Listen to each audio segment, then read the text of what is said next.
Hello, my name is Sylvia Travers. I'm the team leader for the Inner World Garden here at Bridgewater. And I'm going to talk to you a little bit about the permaculture end of our kitchen garden. We've been referring to it as permaculture, but more accurately it would be described as an agroforestry or forest garden.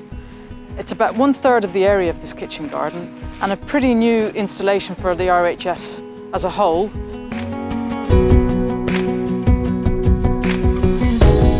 As you can probably hear, we're still building and still finishing here.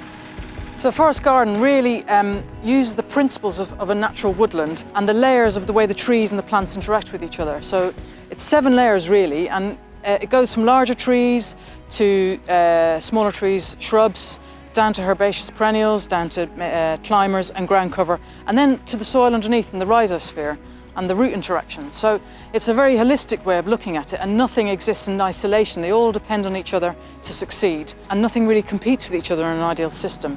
So it's very different to the way perhaps traditional horticulture or indeed agricultural forestry has been done, because they've looked at things perhaps in isolation, whereas this looks at the whole thing together and how they interact. So forest gardening really isn't a new idea. It's been around for millennia, mostly focused in tropical regions because the light levels are better for growing things in layers.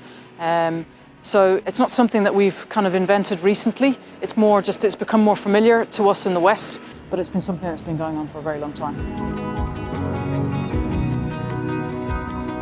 So just around me, there's an array of things that are very familiar as things you'd find in your garden or your allotment, but we've got to put them together in a way that isn't often really seen. So you've got wild strawberries in front of me here, you've got a crabapple, you've got hops behind me that are growing really, really tall, and they've only just gone in the last few months, so they're super productive already. And if you've lived by the coast, you'll be familiar with sea buckthorn just behind me here with its silvery foliage. And further in the distance, we've got some alders, we've got a medlar, and things like that, so that there's a mixture of berries and fruit and all sorts of things that give you a feeling of productivity and abundance. The plant selection here is really quite diverse. So you've got things growing for fruit, for fodder, for fibre, you've got medicinal herbs, edible herbs, things that are nitrogen fixers such as the alders, things that are deep-rooted plants like comfrey and sorrel. So you're fulfilling this whole brief of things complement each other. So the nitrogen fixers will provide nitrogen for the plants around them. The deep-rooted plants will bring up fertility from the lower layers of the soil. And we'll use the comfrey, for instance, as a leafy fertiliser, which we'll make into liquid to spread around on other crops, perhaps in the more formal kitchen garden. An interesting plant we're including here are nettles, and we've had special dispensation to actually cultivate them and plant them, because normally most gardeners think of them as weeds, but actually they're really important to an ecosystem and to gardeners alike, be it as a food source of nitrogen, as a fertiliser, but also as a fibre. So we're including them because they're an integral part to a forest garden.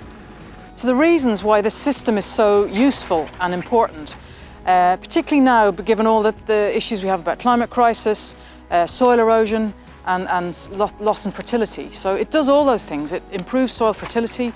It creates a very closed system where you've got plants shedding leaves in the autumn to feed the plants underneath.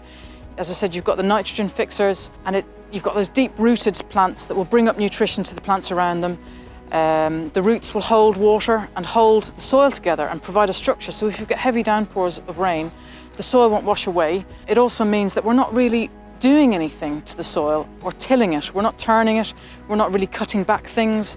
We're just maintaining on a very low rhythm. So we don't actually have to do very much. It does its own thing, and it has this sort of very nice interaction where we as gardeners, we're running around maintaining a massive garden, but actually we can kind of leave this to find its own rhythm. And as time goes on, we'll introduce other things like log piles, like mushroom growing on logs, and we'll put in hedgehog houses and things to just diversify the environment a bit more as it matures. And it'll get better and bigger, and hopefully we'll just have a really fantastic thing for people to see when they come.